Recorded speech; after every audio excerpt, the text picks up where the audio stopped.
Quadrado de Akatsuki no Yona, volumes 1 a 4.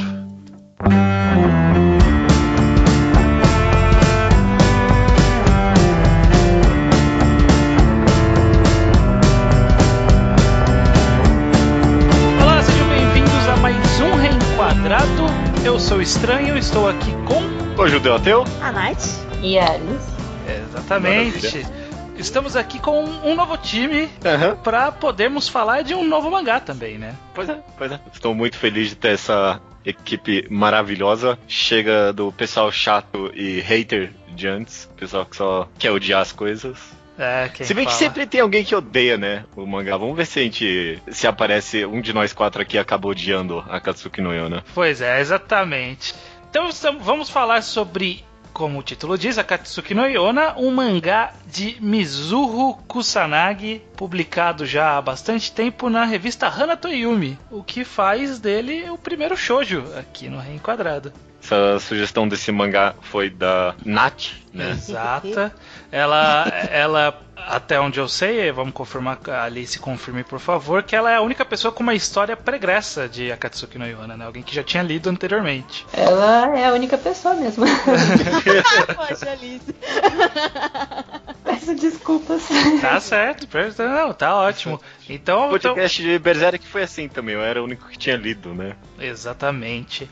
Nath, qual que é a sua história com a Akatsuki no Yona? Você consegue lembrar quando você conheceu o mangá, foi atrás dele, desde quando, há quanto tempo você acompanha, etc? Você tem uma ideia? Então, acho que a Akatsuki no Yona foi um mangá que eu comecei a ler depois que eu assisti o anime, sabe? Eu não... É porque teve uma época, ou melhor, eu ainda estou nessa época, que eu enjoei de shoujo, de certa forma, entendeu?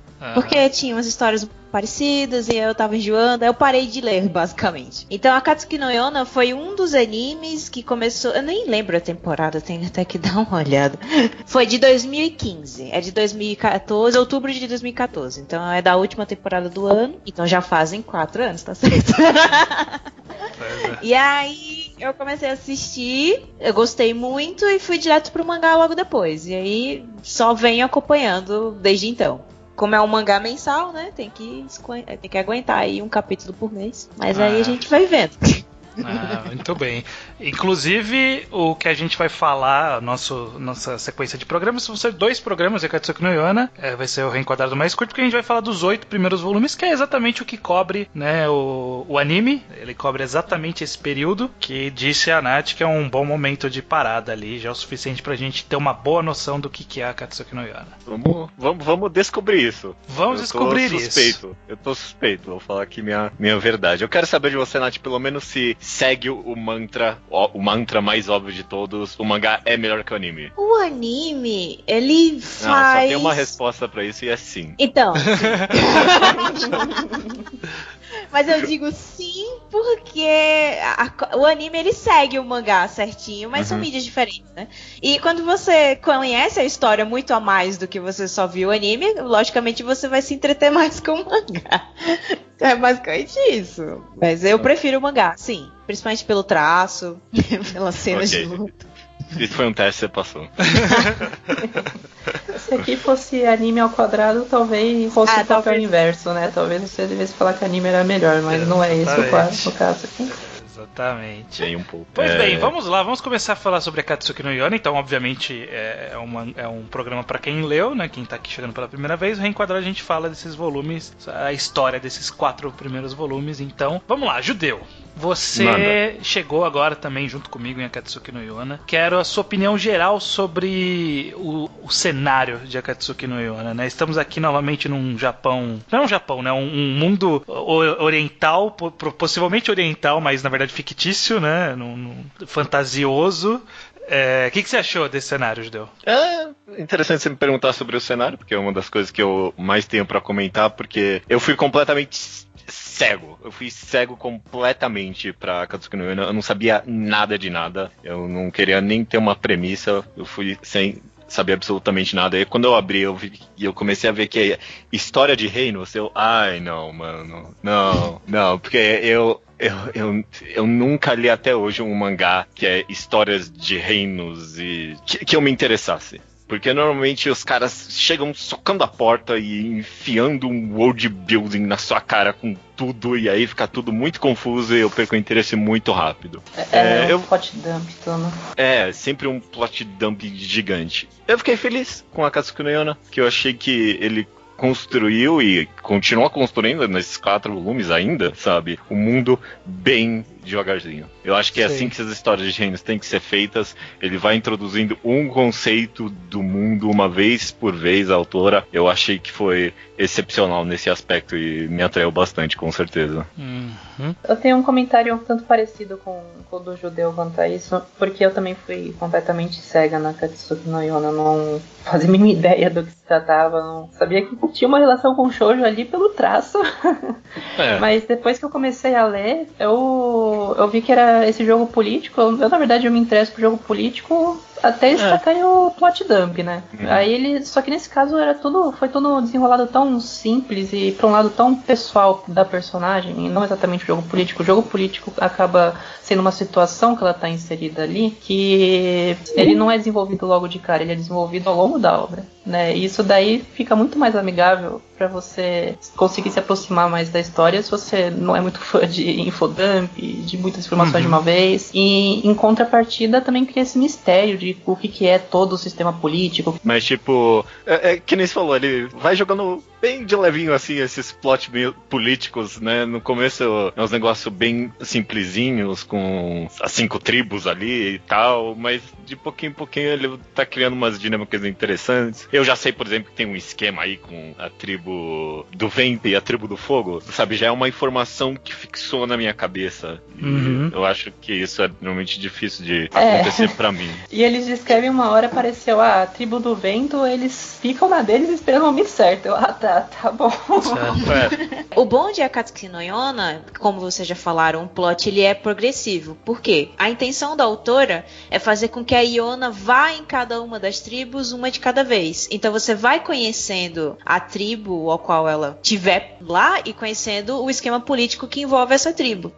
Nesses primeiros volumes, vocês conheceram a tribo do vento, que é a tribo do Hako, né? Que é o guardião dela no momento. Que é o Best Boy. Que é o Best Boy, com certeza. Sem dúvida. Sem dúvida alguma, ele é o cara. Que bom. Ele é. Tá bom, quando chegar eu vou falar minha opinião. Não, se bem que o cara que apareceu no finalzinho do volume. Exatamente.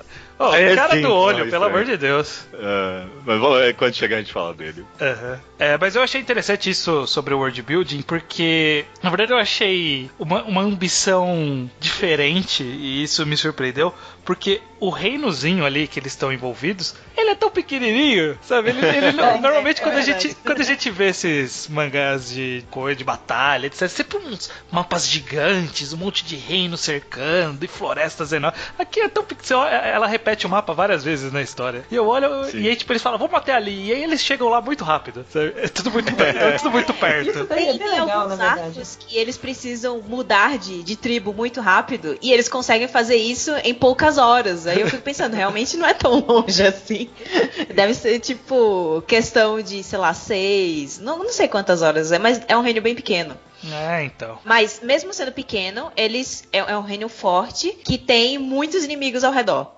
Isso de fato ainda continua acontecendo. E eu achei interessante porque ele fez uma. É meio como se fossem. Não é como se fossem 5 mini reinos, né? É como se fossem 5 mini. Um pouco maior do que cidades, bairros. Assim, né? São cidades, tribos, assim, cidades grandes, assim, são sabe? Pequenos. Sei lá, São Paulo, Grande São Paulo, sabe? É possível. Parece tão maior do que. Eu achei interessante porque tipo, toda a trama é importante pra Yona e pras pessoas que estão envolvidas, sabe? É um drama real pra eles. Mas não tem tanto assim em jogo, sabe? Não é a dominação do mundo que tá em jogo. É uma escala menor e eu achei interessante nesse sentido. Porque parece mais tangível esse microgerenciamento que existe, né? Porque quando é um reino muito grande, não faz sentido o imperador dominar todos os lugares, ele ir com frequência nos lugares, sabe? Ele vai ficar na zona administrativa. Mas como é pequenininho, é fácil ele ir de uma ponta a outra. Chama os líderes líderes, os líderes chegam rapidão, sabe? E é legal que isso daí não faz os objetivos, as ameaças, todos os tramas serem menos importantes na história. Né? Tipo, não é como se você precisasse ter um mundo super gigante pra fazer um meio muito importante numa história também. Não precisa disso. Isso daí é uma prova disso, né? Isso que você falou do mundo pequeno, os desenvolvimentos pequenos. Isso é muito bacana. Porque principalmente o drama, ele acaba sendo, como normalmente mas acaba ficando, nessas outras histórias, acaba ficando mais obscuro na grandiosidade da história, que é mais importante em nível pessoal mesmo, né? O foco é a Iona e o como ela é afetada por isso, mas as outras pessoas também são afetadas. É tudo num nível muito pessoal ali. Eu acho isso interessante, que talvez seja parte da visão de uma demografia diferente, né? A gente vê esse tipo de história de um ponto de vista de uma outra demografia, que tá bem preocupada em entender os porquês das pessoas, sabe? E não só da situação de forma macro, sabe? E sim entrar na mente e no coração de cada uma dos personagens e entender como aquilo afeta eles, por exemplo. É engraçado. Eu não sei nem se eu devo comentar isso, mas quanto mais a gente fala, mais eu traço paralelos, e agora eu fico curioso pra saber qual surgiu antes com Avatar, né? Obviamente não o filme, né? A série animada. Quando deu os nomes das tribos já me lembrou um pouquinho de Avatar, mas a gente conversando aqui, toda essa questão de world building do Avatar é 3 anos depois de Akatsuki no Yona. Não sei o que isso pode significar. Aliás, não, eu li errado aqui. Akatsuki no Yona é de 2009, eu não sei quando é Avatar. De 3 anos depois. O Avatar, ele é... sim. Não, sei lá, só algo que eu notei aqui, porque alguém aqui viu o Avatar, a série animada primeiro? Sim, eu vi. É de 2005 o Avatar. Pronto. Me lembra bastante a premissa, sabe? Dessa ideia de, tipo, ele ir de tribo em tribo e de pouquinho em pouquinho ele vai meio que se envolvendo na política do mundo. Aí quando chega lá no final tá tudo bem complexo e tudo mais. Então, eu gosto bastante do world building de Avatar. Eu acho que funciona da mesma forma que funciona em Ana. Concordo? Então, isso daí que você comentou, a gente tem um exemplo, inclusive, bem claro de quando isso não funcionou, que foi em Naruto Shippuden, especialmente. De que eles têm um sistema bem parecido, com várias vilas, num mundo muito expandido, com vários países, várias diferenças, só que o Kishimoto não conseguiu manter essa ideia organizada, ter um desenvolvimento progressivo constante, aí vira um caos, né? Aí você vê o quanto é importante você... E ainda, em cima disso, ele também faz todo mundo poderes de deuses, mundos gigantes e gigantes, e a Katsuki no Yona vai no contrário disso. E funciona muito bem, porque é tudo muito bem organizado e planejado. E isso daí é muito bacana, na verdade.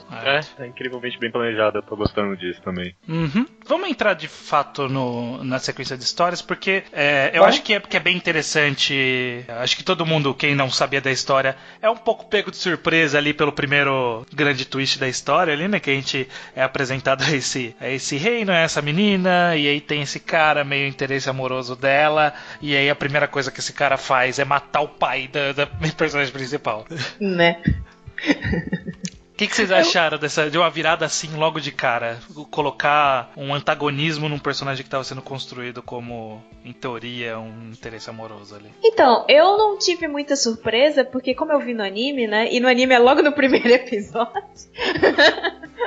É o plot twist do final, nossa, eu fiquei super surpresa, mas aí quando eu vim pro mangá eu já tinha noção do que ia acontecer, né? Então, eu acho interessante porque a menina que sempre vivia no castelo, que era muito mimada, ela era filha única, o pai dela cuidava dela demais, protegia ela demais. Ela não sabia dos problemas do mundo ao redor dela, né? A única coisa que ela pensava era que o cabelo dela era vermelho e encaracolado e dava muito trabalho cuidar.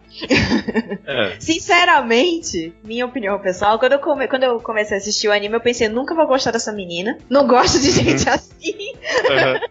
Gente mimada, não gosto. Eu vou dar muito crédito pro mangá de fazer a protagonista ser muito chata no começo. Porque ela é muito chata no começo mesmo. Ela é muito chata.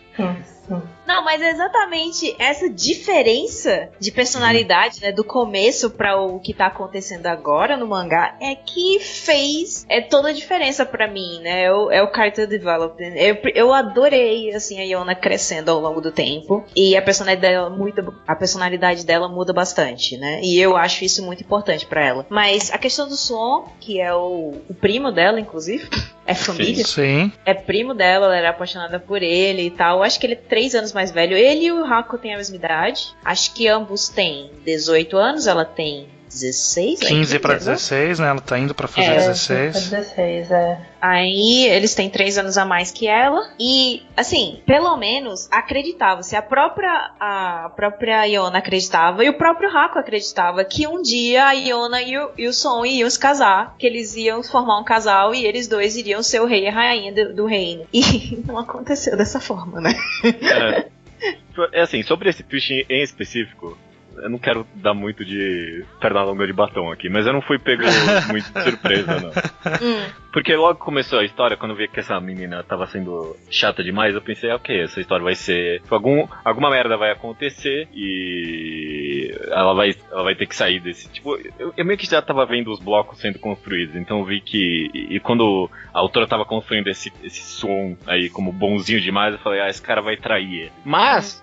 Quando eu tava começando a pensar isso, teve uma cena muito boa que meio que deu o ponto de vista dele de tudo isso e ele começando a se apaixonar por ela. Aí meio que o personagem me conquistou, eu pensei, pode ser que alguma outra pessoa traga essa traição e mude a dinâmica do negócio. Então quando ele foi lá e foi esse personagem mesmo que traiu, eu fiquei, eita porra, parabéns mangá, parabéns, você me enganou certinho, eu dou os créditos, bem feito, bem feito. Eu vou te falar que até hoje eu me sinto meio mal de ter sido o próprio Son que matou, tá ligado? Porque eu gostava dele. Então eu realmente acreditava no chip inicial. Son, a Iona, tá ligado? E aí quando aconteceu esse plot twist, eu fiquei realmente triste, sabe? Eu pensando, então agora não vai acontecer nunca mais. E ao mesmo tempo, o Son, ele é um bom imperador. Porque o Son matou o pai dela, não podia assumir o poder, né? Eu fiquei e ele é um muito bom imperador. feliz que o mangá não abandonou esse personagem. Eu fiquei muito feliz que... Não, ele não abandona ninguém. Ele não abandona ninguém. Eu achei Todos muito voltam. Que esse cara ia virar full vilão.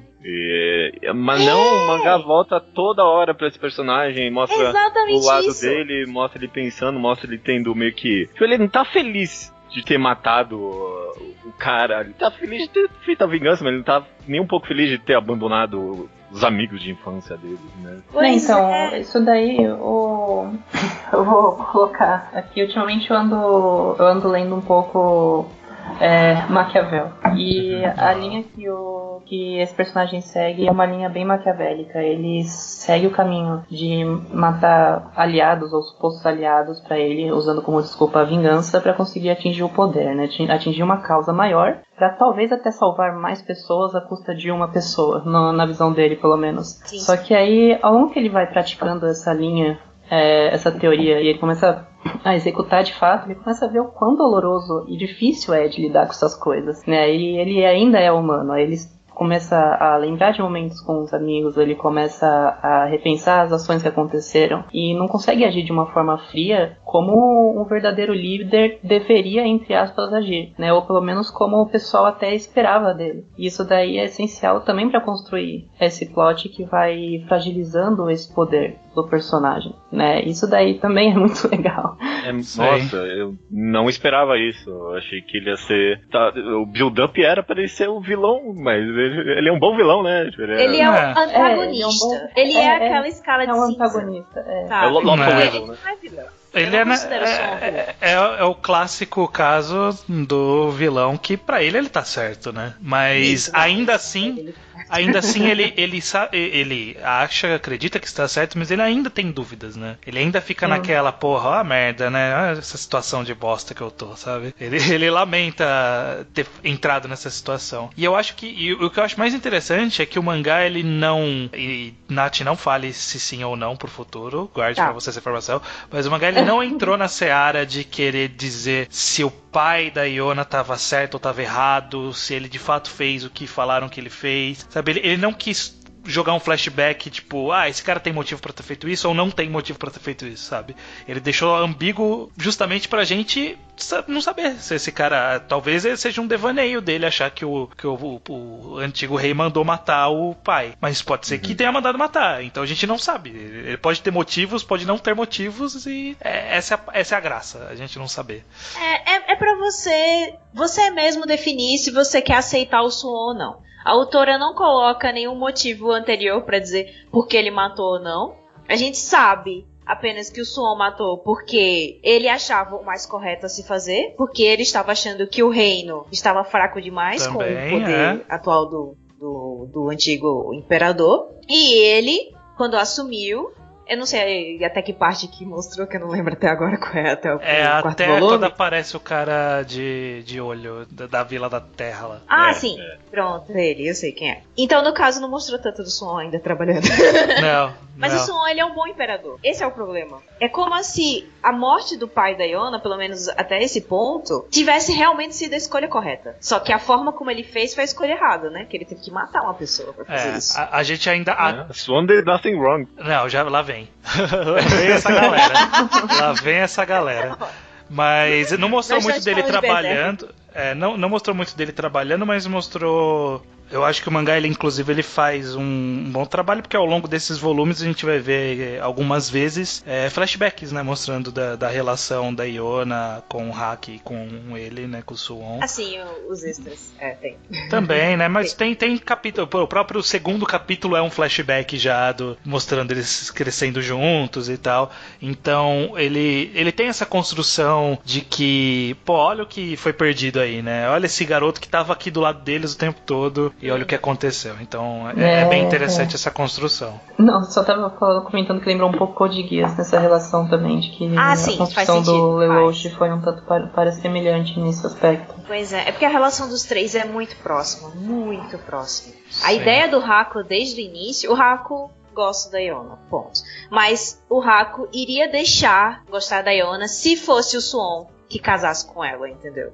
Ele queria ser o braço direito dos dois. A vida dele era pensando nisso, tá entendendo? Ele queria continuar junto dos dois. Eu acho que o que mais pesa entre esse trio e a morte do pai da Iona é essa quebra da relação do Haku com o Suon. Uhum. Porque o Haku, ele realmente levou isso pra, sabe, pro coração, o sentimento. Ele realmente ficou puto. E é uma coisa que demora a passar. Ele ficou puto e ele também falou, bom, agora tá livre o caminho, né? Mas isso é excelente, porque essa dinâmica entre os três, esse triângulo amoroso aí que cagou tudo, é muito bom. E é por isso que, já até mudando um pouquinho o assunto, é por isso que me irrita muito a Iona ser tão sonsa. É muito irritante. Mas isso clichê de shoujo, tá, gente? Mano. Ela realmente é sonsa. Não é sonsa, ela é inocente, é diferente. É inocente. Mas a cena, eu queria socar a tela do meu computador na cena em que o Haku vai lá dar um beijinho nela e ela dá uma cabeçada porque ela queria medir a temperatura da... Vai tomar no cu, o que você tá fazendo, menina? Se toca. Tem que pensar que... Tem várias cenas do Haku, assim, bota a mão no rosto dela, toca nela, não sei o que, e ela não faz nada, porque ela pensa que... Eles são amigos de infância, então pra ela é muito mais difícil conceber o fato de que ele está afim dela, porque ela nunca pensou nisso. Ela vê o Haku como se fosse o irmão mais velho, então fica difícil. Mas ela viu o outro irmão mais velho de forma, né, de outra forma, né, ela só escolheu um dos irmãos pra ser isso, porque... O incesto tá no sangue dela, não tem essa não. Bom, vamos avançando um pouco da história. Então a gente tem esse assassinato do antigo imperador, né, o pai da Iona, que é o que vai resultar no todo o plot da história a partir daqui, né? Iona vai precisar fugir junto com o Haku, que eu achava que era Haki, mas eu imagino que Haku deve ser a pronúncia japonesa. E aí eles precisam fugir. Inicialmente eles fogem então pra Vila do Vento ali. Mas assim, eu queria falar desse assunto já que ele tangencia todos esses volumes, porque a gente de fato, a gente falou meio por cima, mas eu queria entrar nos detalhes. De fato existe uma evolução da personagem da Iona aqui ao longo desses 4 volumes. Já existe uma boa mudança de personalidade. Uma boa mudança, bem rápida. Ela fica mais humilde. Não, mas eu acho que é rápida, mas eu acho que não é gradual e não é... Aliás, não é súbito, ele é gradual e ele não surpreende no sentido de, nossa, ela mudou do nada, sabe? A gente consegue ver as etapas que ela vai passando, essas etapas do luto, a etapa de aceitação, e aí em algum ponto ela não saber o que ela quer, e aí ela vai encontrando as pessoas e começando a entender o que ela quer, sabe? É porque a Iona, ela é de bom coração.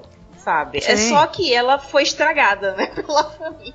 Não, mas então. Ficou muito mimada. Vocês chamaram de mimada, mas. Comparação. Vocês chamaram de mimada, mas eu tenho mais a impressão que ela é mais. Ela foi mais protegida. Então eu não vejo ela como. Ai, fresca, sabe? Cheia de não me toques. Na verdade, ela só não sabe do mundo, sabe? Ela não sabe nada do mundo, é isso. Ela foi protegida do mundo. Então é mais uma inocência do que uma. Ser mimada, sabe? Uma ignorância mais do que qualquer outra coisa. Exatamente. Eu concordo com você, porque exatamente, é esquisito, porque até a cena que ela vai lá e corta o cabelo é rápida pra acontecer, sabe? Sim. Mas eu senti que aconteceu tanta coisa entre a ignorância dela do começo e até essa cena, que pra mim foi, dos 4 volumes, foi a cena mais catártica de todas, sabe? E é uma cena tão clichê, tão óbvia, sabe? O protagonista, a mulher vai lá, corta o cabelo com a faca. Né? Não, mas é lindo. É clichê, eu sei, mas funciona tão bem que eu nem ligo. Funcionou muito bem pra mim, porque o mangá passou praticamente um volume inteiro com ela em estado catatônico, sabe? E o que eu adoro também, porque você tem que... A pessoa não vai... Foi a morte do pai dela, o único familiar vivo dela, e foi exatamente pelo cara que ela tava apaixonada. Então não é de se esperar que ela vai melhorar da noite pro dia. Então esse tempo todo que ela tava com o Haku na floresta, que ela não conseguia comer, ela não conseguia dormir, ela não conseguia tomar banho sozinha. Eu acho que foi importante eles terem mostrado isso e fez todo sentido, sabe? E aí ela só voltou à vida mesmo quando eles chegaram na aldeia e ela teve contato com outras pessoas. Que até aquele momento ela tava só com o Haku, né? E eu acho, inclusive, que quando ela corta o cabelo, que também é de fato uma boa cena, ainda não é a conclusão da mudança dela, sabe? Não. É só é a primeira decisão das decisões que ela vai ter que tomar ao longo desses volumes, e provavelmente vai ter que tomar mais pra frente também. Então é a primeira decisão de ser ativa, sabe? Fazer algo ativamente. Eu acho que, como você falou, ela era muito protegida, ela era ignorante, foi nesse momento que ela deixou de ser. Ela queria deixar de ser ignorante. Ela queria entender o mundo. Eu acho que essa foi a decisão que ela tomou, e isso é uma coisa que você vai aprendendo ao longo do tempo, né? Então, a personalidade dela vai mudando a partir dessa decisão que ela tomou. Sim. Mas você vê que ela é uma personagem muito esperta, né? Ela foi muito inocente, mas ela saca rápido. Sim. Você vê que se ela tivesse tido a criação pra isso, ela seria. Já estaria uma boa líder, por exemplo. Ela poderia ser... sem dúvidas. Já estaria talvez até melhor que o guarda-costas dela.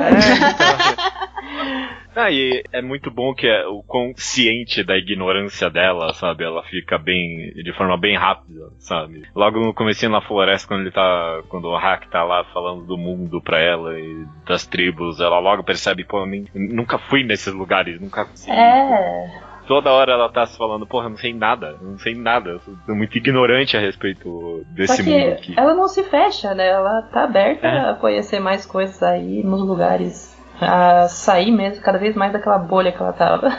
Eu digo isso dessa ignorância dela e dessa vontade que ela mostra de querer saber mais, que nem você falou, Alice, porque um problema talvez que eu tenha, e que isso, o fato dela querer saber mais ameniza um pouco esse problema, é o fato de meio que, pelo menos durante esses 4 volumes, depois de um certo ponto as coisas começam a cair de bandeja um pouquinho demais pra ela, sabe? Tem todos esses negócios dela, ela é a escolhida,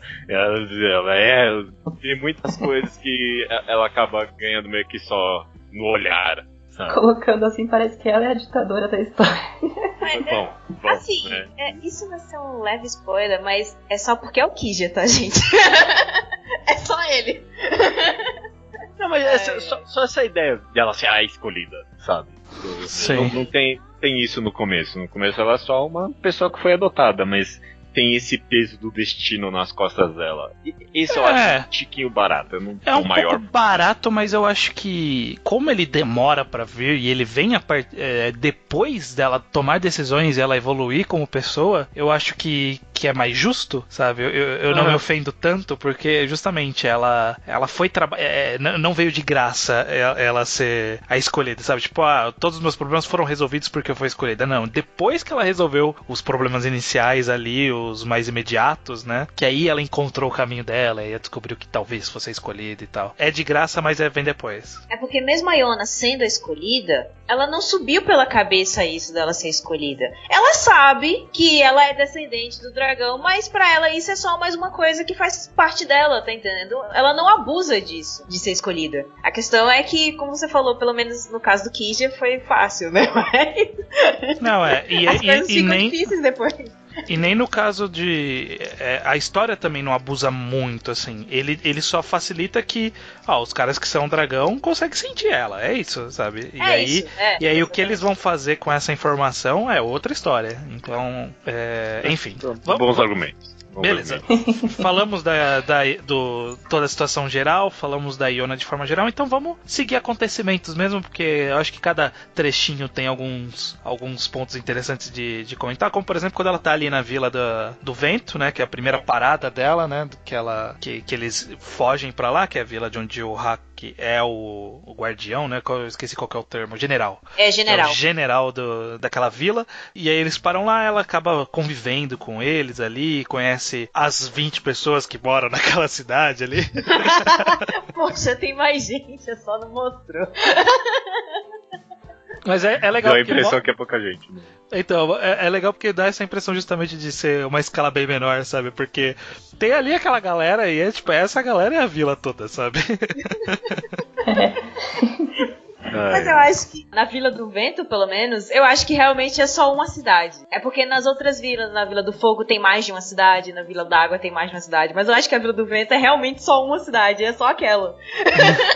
Então é uma galerinha pequena. E uma coisa que eu acho muito interessante da Vila do Vento é que os generais são todos jovens, né? O Hako, ele é muito novo, mas o Hako, por questões morais, né, de que ele tá sendo perseguido, ele acaba não sendo mais general, e o próximo depois dele é mais novo do que ele.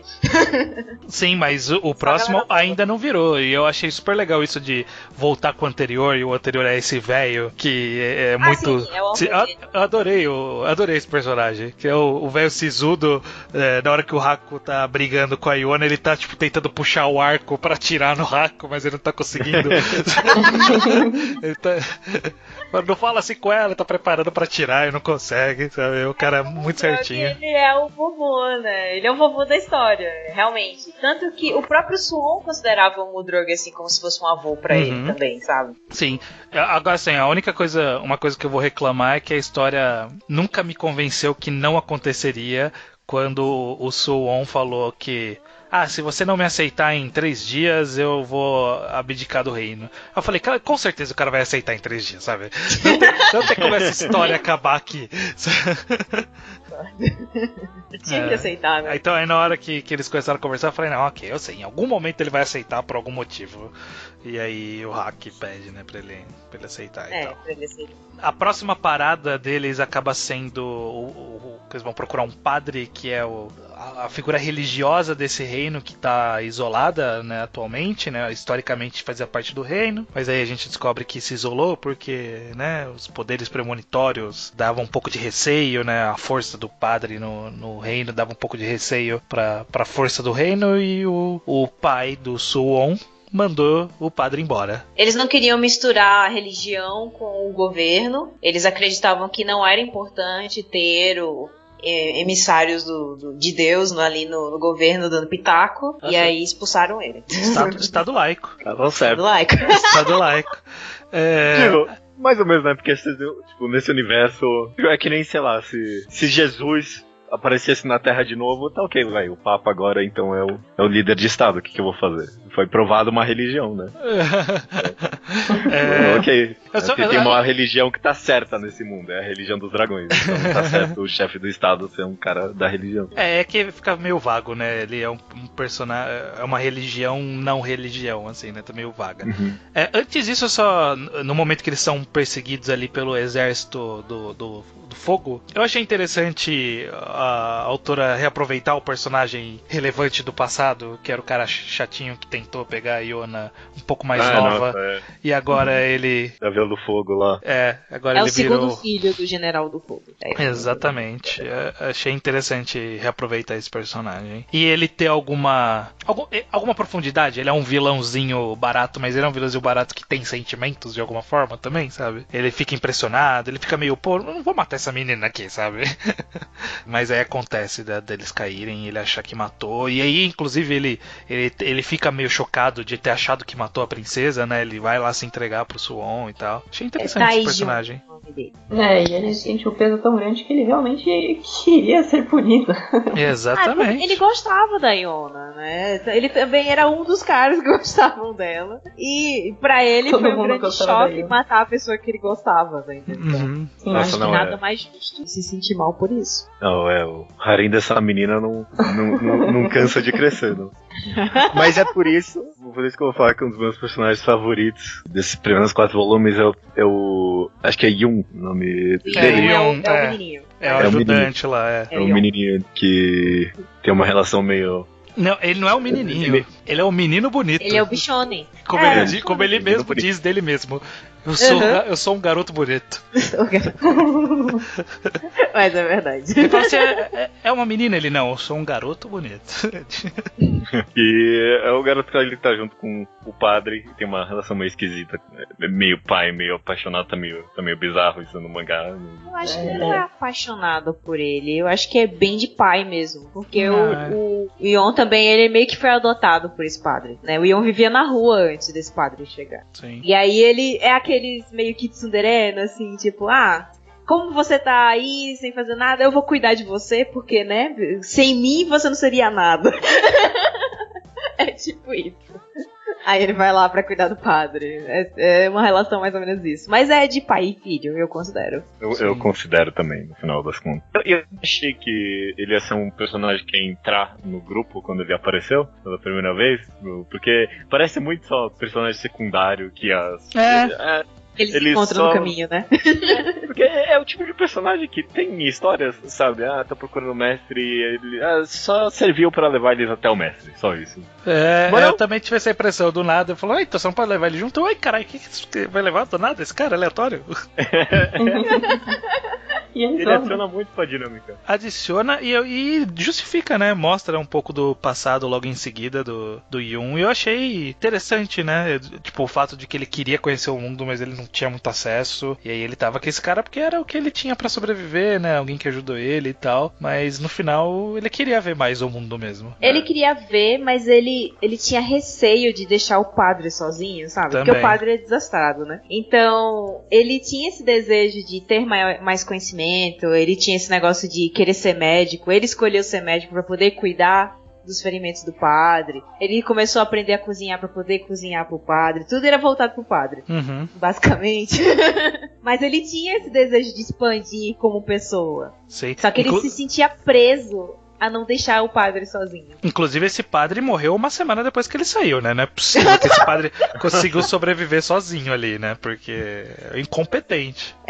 O padre é bem o tipo de personagem que precisa ser cuidado o tempo inteiro. Eu concordo do medo do Yon de deixar ele só. Mas é interessante porque esse mangá tá construindo as coisas tão devagarzinho, tão... E tipo, tá apontando bem pra um futuro grande que eu tô meio que... espero que esse personagem do padre volte de alguma maneira significante, sabe? Eu normalmente não espero isso de história, mas é porque teve aquela página dupla que mostrava que o padre anterior era fodão mesmo, tipo, invocava uns raios, não sei o que. Eu pensei, pode ser que esse padre tenha algum papel nessa história no futuro. E eu achei isso impressionante do mangá, de não apontar pra isso, mas fazer eu pensar, sabe? Pode ser que essa autora saiba trazer esses personagens que estão ficando pra trás de novo. Beleza, então a gente, com um novo membro nessa equipe, nós partimos na jornada que eu acredito ser a jornada que vai seguir até o final deste próximo programa, inclusive, né? Este do próximo programa, que é a jornada pelos 4 dragões, né? Os 4 guerreiros que têm o sangue do dragão, dos dragões originais lá e tal, que estão espalhados pelo mundo, começando pelo dragão lá na Vila do Vento. Eu não lembro qual que é o nome da vila. Não é a Vila do Vento, a Vento é do Não, outro. é pela cor do dragão, na verdade. É a Vila verdade. do dragão que é Dragão prateado, branco. dragão cinza. Dragão branco, eles falam. É porque cada um tem o seu nome e eu não tô lembrando os nomes. Acho que é Hokuryu. É o Kizia, é o nome do dragão é Kizia, mas ele tem o nome de dragão, que aí eu não lembro como é que fala. Eu acho que é Hokuryu. Acho que é isso aí mas mesmo. não lembro. Eu lembro ele como Cobra Branca. Que é Cobra como... Branca, que é Como o Naoko chama ele. É bem isso. Eu gostaria de fazer um adendo dizendo que o Haku está fudido, assim, tipo, ele caiu de um penhasco segurando a Yona, então ele tá todo enfaixado nessa época. Sim. Todos. Pra vocês verem como existe uma diferença gigantesca. O Haku, ele é muito forte. Muito forte pra um humano comum. Porque ele quebrou várias costelas, ele tá todo cagado. E ainda assim ele tá andando super bem, por enquanto. Tá tudo bem, consegue lutar. Tem a cena ali que ele tá lutando junto com esse dragão aí, o Cobra Branca aí ele dá todo de fudão e aí desmaia, porque todos, tipo, os ferimentos abriram. Ele me fez lembrar de Zoro, de One Piece, nessa hora. Sim. Bem esse negócio de personagem que se ferrou todo, mas ainda tá lutando e aí se fode. Isso é bom, né? Porque senão o foco não fica totalmente de que ele vai salvar o dia, assim, ou que ele vai salvar todo mundo. Quando ele tá dessa forma, os outros são obrigados a agir também, sabe? Aí passa essa atitude, é bem bacana. E acabou sendo refletido, inclusive, no fato da Yona querer aprender, né? Se defender, né? Então a sim. gente começa aqui gradativamente esse arco dela aprender a usar o arco. Mas ela começa esse processo e eu acho interessante porque ele vai permeando, não vem de uma hora pra outra, ela não fica boa de uma hora pra outra e não é usado tão de cara assim, mas sempre tá lá martelando nisso, sabe? Ela tá treinando, ela tá tentando ali, ela tá se esforçando e aí traz a dúvida, né, de será que ela vai conseguir matar pra se defender, né? E ela não tem uma resposta ali naquele momento, o mangá não dá resposta ali naquele momento. Eu acho isso interessante, né? Deixar vago essa construção pra ter um payoff no futuro, imagino. Nossa, ela treinando com o arco tem um excelente momento em que o Hack pede pra ela atirar nele, e aí ela não consegue, e aí ele manda, não, pensa que eu sou o Sun, e aí tipo, vem a flecha e machuca a bochecha dele ali. No rosto dele, Porra, eu achei essa cena excelente, ela começa a chorar, ele abraça ela, a dinâmica ali, revivendo meio que o problema desse triângulo amoroso cagado. É bem interessante. Sim. E é uma cena forte, né? Eu tava reabrindo aqui. É uma cena. Pega 2 páginas com quadros enormes, assim, dela segurando o arco bem firme, pra demonstrar a emoção mesmo, né?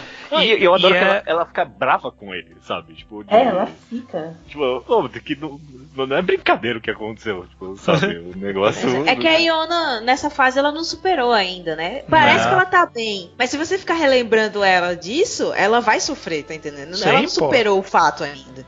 Que é normal. É um trauma enorme. É um trauma enorme mesmo.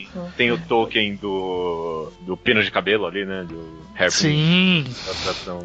Sim. Pra ficar sempre ela não lembrando, jogou fora, ela continuou com ela também. Ela não consegue jogar fora ele. Exatamente.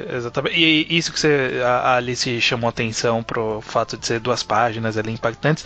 E eu gosto como essa autora, ela é bem abrupta pra fazer as coisas, sabe? Porque a parte, por exemplo, de cortar o cabelo, que é uma cena bem impactante, ela não fica com o cabelo preso 10 páginas e o cara gritando e ela, será que eu faço pra me soltar, sabe? Tipo, foi literalmente o cara segurou o cabelo dela, ela sacou a faca e arrancou o cabelo logo em seguida. Aqui é a mesma coisa. Ela não pensou 2 vezes. O cara falou, me pensa que eu sou o Suwon, e aí na página seguinte já vem voando a flecha, sabe? Tipo, não tem frescura, sabe? Vai direto ao ponto, sabe? É ação e reação, acho bem legal isso. O ritmo é muito bom mesmo. A gente então vai pra essa vila, né, que é Hakuryu. Hakuryu mesmo. É a vila onde tem essa primeira depois do padre, né, o primeiro personagem mais fantasioso, um conceito mais fantasioso do mundo, né? A gente acabou sendo introduzido bem gradativamente essa fantasia, né, de que, por exemplo, nesse caso, a vila sempre tem alguém que herda o sangue, tem essa mão do dragão, etc. O que vocês acharam do mangá dessa virada pro pro fantasioso. Alice, o que você pensa sobre isso? Olha, eu acho que esse tipo de coisa é importante, na verdade, esse tipo de história, né? A história, eu ia deixar até pra colocar isso depois, mas ela toma com bastante referência shonen, né? Pega vários shonens clássicos e tudo mais. E até então, tava um jogo muito pessoal da Iona e o jogo político no máximo. A expansão tava muito limitada. Isso daí trouxe elementos cruciais para se desenvolver uma história muito longa, que, claro, poderia ser desenvolvida para só o lado político, só o lado da Iona, mas a autora fez questão de acrescentar mais coisas a essa fórmula toda. E isso daí eu acho interessante, eu consigo ver esse tipo de coisa dar certo, assim como eu consigo ver esse tipo de coisa dar errado também. É uma aposta, é uma aposta. É uma aposta, tá ali. Essa foi minha primeira reação, inclusive. Isso pode dar errado. Essa é a primeira reação. Depois veio, pode dar certo. Mas a primeira reação foi, sei não. Porque eu não tinha a mínima ideia que ia vir tudo isso de elemento fantasioso. Mesmo quando o padre tava falando ali, eu pensei, pode ser que seja meio metafórico. Não, cai do nada. Até porque às vezes a gente se acostuma a ler muito seinen, shonen, que costumam colocar isso muito como se fosse uma religião, um mito, uma coisa assim. Mas isso daí já foi direto também nisso, sabe? Então. Já mostrou mesmo, já foi direto na fantasia. Mas o que eu gostei é que ele... pelo menos até aqui, então vamos descobrir no futuro, mas pelo menos até aqui existe esse elemento de fantasia, ele provavelmente vai ser relevante, mas eu não achei tão overwhelming o poder, por exemplo, porque tem esse Kija e pra todos os efeitos ele é tão forte quanto o Haku, é isso? Sabe? Ele é o cara com poder mágico e ele é tão forte como um cara que é só um cara fodão do mundo, sabe? E a questão o poder dele é só o braço. Não é como se ele tivesse vários poderes e que ele foi ao longo do tempo iria descobrir poderes aleatórios, sabe? O poder dele é ter um braço que é um braço de dragão. Exatamente. E é isso aí. E é só um dos braços, inclusive, né? E é só um dos braços. Ele segura o Haku com o braço, aí ela entrega o negócio da outra mão, ele não consegue aguentar com a outra mão. A um autora poder é que bem... tem limitações, sabe? É um poder que você acredita mais, porque ele tem exatamente. Limite, a autora é ciente do quanto é importante ter limites nos poderes também, e não fazer os superpoderes ilimitados do mestre Kurumada ou coisas assim. Tem uma onda pra segurar ali, porque senão você perde a linha demais de como você vai superar isso, como você vai vencer este grande poder ou coisa assim, né? Dentro do mundo, eles são super poderosos porque tem esses poderes. Mas é como você já falou, se ele não tivesse o braço, ele seria um humano comum. Só o braço. É isso aí. Eu diria que é mais um gancho pra deixar o personagem mais poderoso fisicamente também, né? Não só mentalmente também. E até então não achei um gancho ruim. Sim, funcionou. O que vocês acharam desse Kija como personagem, né? Porque ele surge como essa figura que tem um propósito, né? Tá aí nessa vila, como o cara que foi criado pra um dia defender o rei, né? O original lá, o Hiryu, acho que é do nome. Hiryu. E aí ele no final sai. Ele só decide, beleza, né? Chegou a menina aqui, eu tenho que proteger ela, então falou, galera, eu vou lá proteger ela. É bem fácil.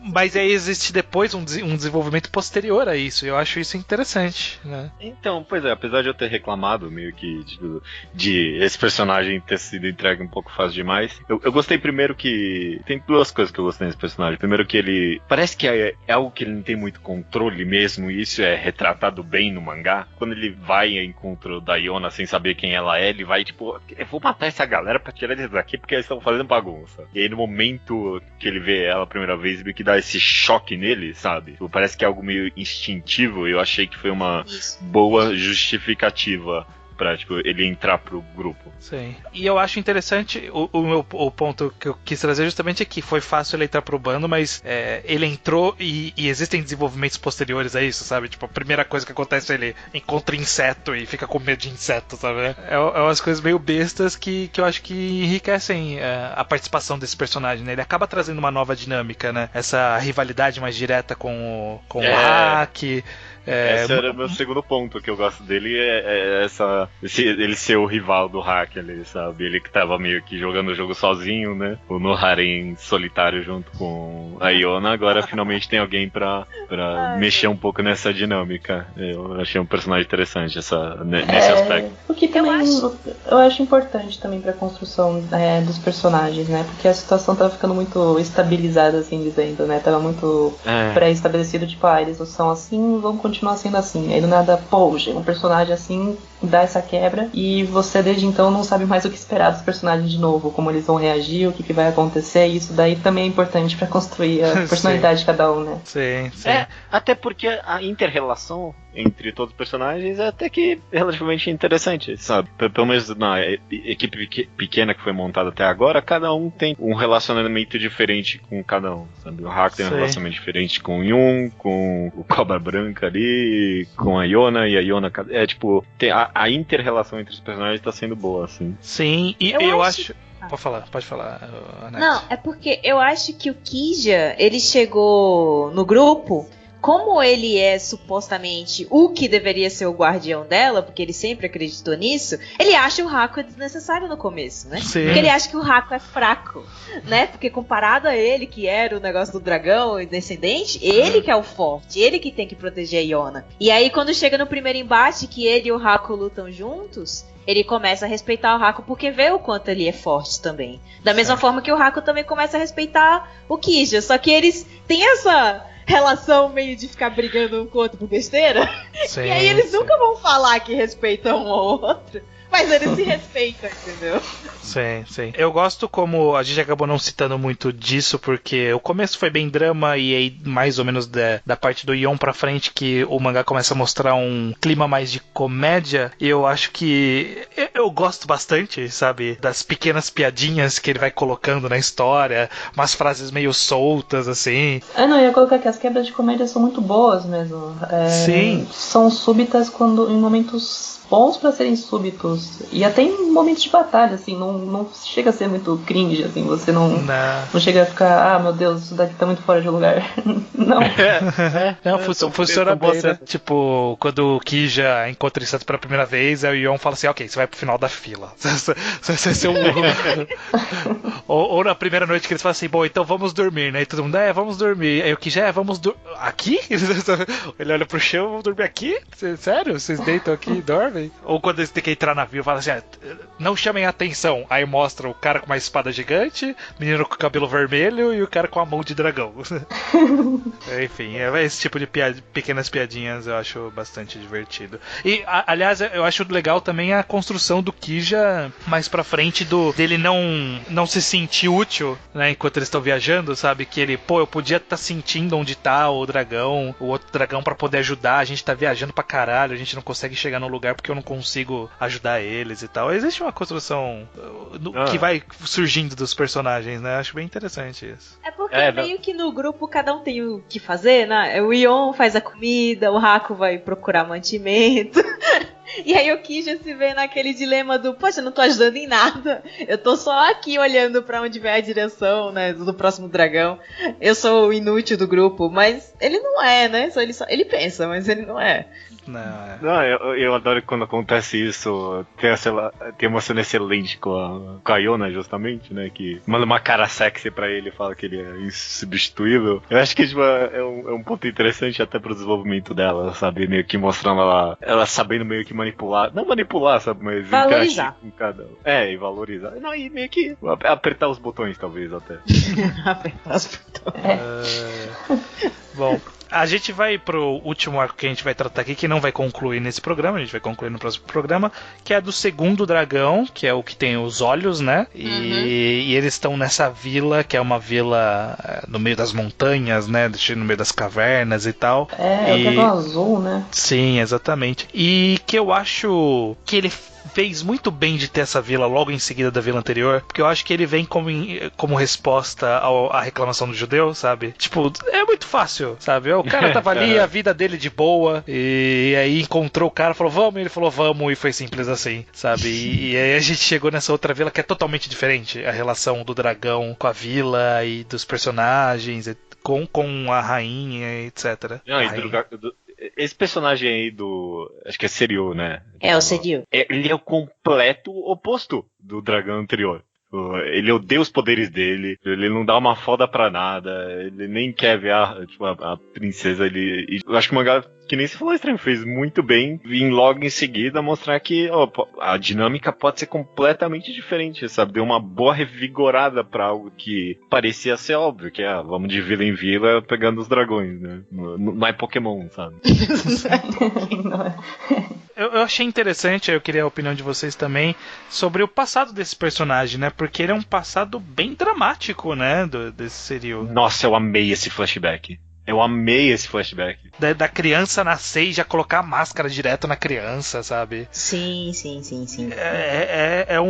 E do anterior, e perdendo a visão, e dele comemorar quando ele perder a visão 100%, que aí ele diz que ele tá livre da maldição, sabe? É uma visão tão pesada sobre algo que até agora a gente achava que era nobre. Pra eles não é nem um pouco nobre isso. É a diferente visão das vilas, né? Na Vila do Kija, eles pensam que você receber a mão, né, de dragão é uma honra. Nessa vila, eles pensam como se fosse uma maldição. Então, eles acham que a vila é amaldiçoada porque sempre volta, né? Porque a intenção dos descendentes de dragão é um morrer e nascer outro em seguida para assumir o lugar. Não necessariamente essa ordem, porque geralmente o antecessor tá vivo ainda enquanto o outro tá nascendo. Sim.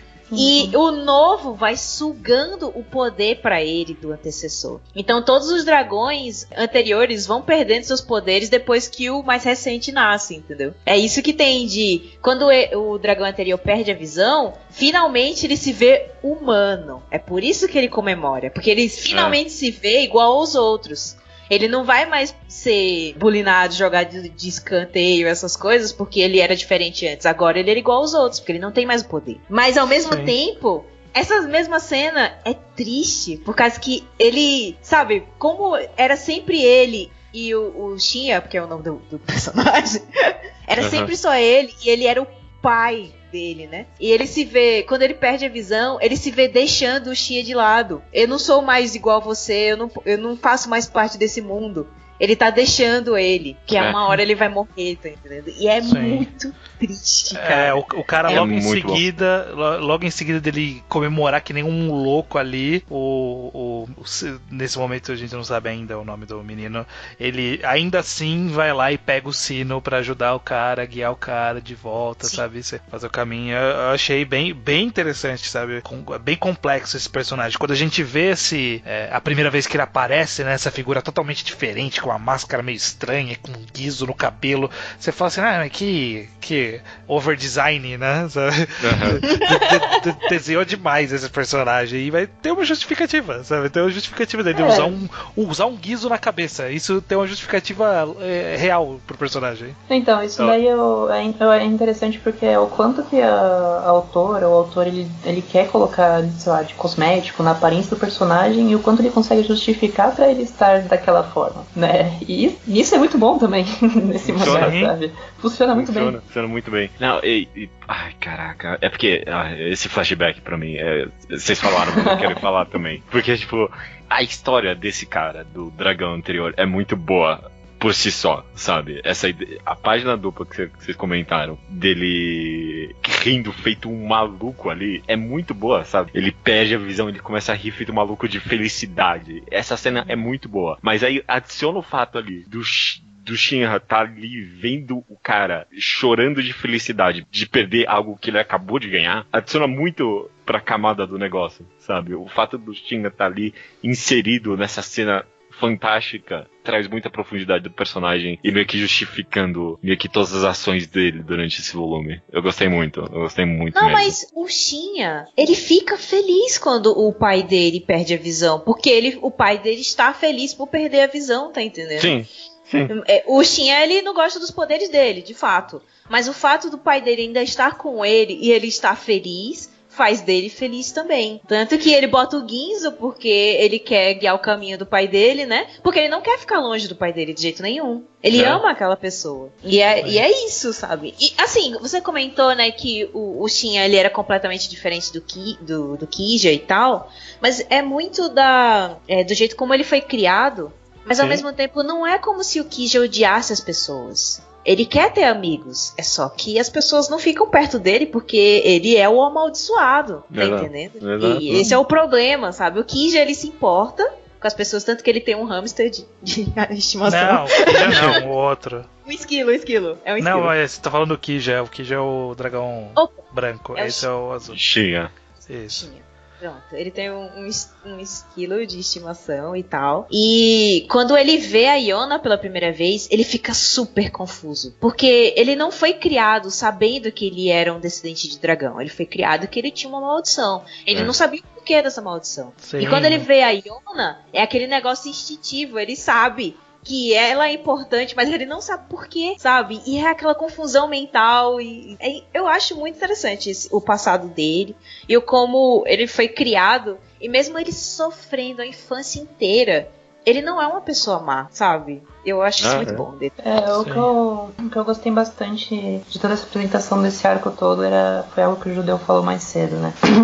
Cada vila tem uma personalidade muito forte, né? Não são só os personagens, como são as sociedades também. E a forma que a autora lidar com isso e desenvolve os valores diferentes que cada vila tem, que as pessoas crescem, se educam de forma diferente, isso daí é lindo de se ver, pelo menos até agora, assim, porque você fica hypado pra querer conhecer o resto também junto com a protagonista, sabe? Pra você querer conhecer o resto do que tá acontecendo e tudo mais. É muito legal. Tem bastante, né, dessa ideia de que a sociedade molda, né, a pessoa, sabe? Sim, tem bastante disso mesmo. Não tinha para pensar por esse viés, tem razão. Parece que o mangá quer bastante combater essa ideia, talvez até de destino, sabe? De o instinto da pessoa comandar ela e tal, mas como as pessoas em volta delas que mudam elas, né? É porque o destino existe, né? Porque, de fato, o dragão, ele instintivamente vai saber que a Iona é quem ele deve seguir. Mas não é só o destino que faz ele decidir seguir ela, entendeu? Ele segue ela pelas próprias concepções dele. É uma escolha dele seguir ela, tá entendendo? E uma coisa que você comentou disso das roupas, eu acho legal porque todos os dragões têm roupas diferentes, que é pra mostrar a diversidade do reino que eles estão vivendo, tá entendendo? São várias tribos diferentes, cada tribo tem uma maneira de se vestir, e cada um dos dragões tem uma maneira de se vestir, sendo que cada um deles representa uma cor, então. Não, exatamente. É porque no mangá não dá pra ver a cor, né? Mas cada um deles tem uma cor predominante, tá? Mas é tudo bem criativo, assim, mostra pra desenvolver mesmo a sua curiosidade também junto com a protagonista e até se aproximar um pouco mais dela, né? Pra você querer explorar junto os personagens, os mundos, as coisas que vão desenrolar junto com ela. Isso é bem legal. E eu gostei que o mangá, ele fez eu realmente falar o que tem atrás da máscara desse cara. E aí no final é só o cara bonitinho. É só o cara bonitinho. Bonitão com umas marquinhas no olho ali. Eu achei que ia ter um olho bizarrão, sabe? Tipo um olho gigante. Não mostrou o poder do... Não, mostrou que tem flashback, sim, o poder do olho. O fato dele usar a máscara é porque ele não se sente confortável em ver as pessoas com os olhos dele. É como se fosse uma forma de proteger ele de ativar o olho sem necessidade. Sim. Mas o que eu digo é que quando a criança nasce, eles conseguem olhar que a criança nasceu com os olhos. Aí eu fiquei pensando, pô, será que tem alguma coisa super diferente? Não, tem umas marquinhas aqui embaixo. Assim. O olho é dourado, poxa. Tem umas marquinhas ali e a cor. Ver, né? O mangá não dá pra ver. Queria ele que fosse tem um umas olho... marquinhas azuis debaixo do olho e o olho dele é dourado mesmo, como se fosse ouro. Ele é gato, né? É isso, é um gatão. Ele é gato, mas todos são gatos. Todos são bichonentes. Eu quero ver mais dele, porque... Você quer ver se vai virar o Best Boy, né? Eu quero ver se... Olha, eu acho que tem muito potencial. Então eu vou pensar umas fanarts de Akatsuki no Yona e promete ter bastante dele ainda. Então, estamos no hype aí. Não, esse é um crack chip pra começo, né? Porque óbvio, a personagem não vai ficar com esse cara, obviamente. Mas você pode chipar ele com você mesmo, não tem problema. Eu deixo a Iona com o Haku, o resto fica pra mim. É tipo... Tá certo. Maravilha! Passamos aqui por 4 volumes, não terminamos o arco ainda do Dragão Azul. Vamos terminar no próximo volume e no próximo programa, que será a conclusão da nossa conversa sobre essa primeira fase de Akatsuki no Yona, né? Tá sendo bem interessante. Eu não achei que Akatsuki no Yona ia ser tão interessante assim, não. Sim, tá sendo bem interessante. A gente, no próximo programa, eu quero que a gente dê a nossa panorâmica geral, mas até aqui acho que tá bem claro as nossas opiniões de forma geral. Ninguém é hater ainda, né? Ninguém. Assim, jamais. Tanto que eu queria até deixar pro final isso, a autora, ela se mostrou, pelo menos até agora, uma boa mestre em desenvolvimento de personagem e de história também. Sim. Você vê que ela sabe muito bem o que ela tá fazendo e ela não tá fazendo as coisas por acaso ali, não. Ela tá fazendo um bom desenvolvimento, o que não precisa desenvolver muito, ela não desenvolve muito. Isso daí pode dar a experiência que ela já teve com o mangá há muitos anos também, né? Mas tá sendo uma obra bem promissora. Tá bem interessante. E só nesses 4 volumes ela meio que justificou pra mim, tudo bem, tá ok, faz sentido ser tão comprido. Eu consigo ver essa história durando muito mesmo. Agora cresceu. Se fosse, é o que a Alice falou lá no começo, né? Se fosse a parte política, eu não sei se dava 27 volumes. Mas aí colocou um dragão aí, já falou, ok, agora já tem um negócio aí a mais aí. E ela também colocando o flashback do personagem, ela também se mostra, ela mostrou saber contar outros tipos de narrativa também, né? Porque Sim, ela conta narrativas pesadas, e ela consegue fazer só bem pesado quando precisa, é bem convincente mesmo. É uma boa obra. Nesses 4 volumes são boas obras, eu recomendo esses 4 volumes. Estamos indo bem. No mês que vem falaremos dos próximos 4 e daremos nosso veredito se a Katsuki no Yona é o que dizem por aí. Beleza. Até mês que vem. A Nath então. já sabe se é tudo isso ou não. Vocês não. não sabem o quanto feliz eu estou depois desse podcast. Eu fiquei tremendo, pensando, nossa, e se alguém não gostar, eu vou ficar muito triste, cara. Caraca. Mas aí a gente vai ver no próximo aí programa pra ver se eles vão continuar gostando mesmo ou vai ser só nesses primeiros 4 volumes. Maravilha, então. Você tá me deixando com vontade de odiar. Não, calma, não faça isso não, Judeu. A gente vai ter o Battle Royale assim. O último que sobrar gostando, né? Nath morrerá abraçada com o rato, se necessário. Beleza, então até mês que vem. Até mês que vem.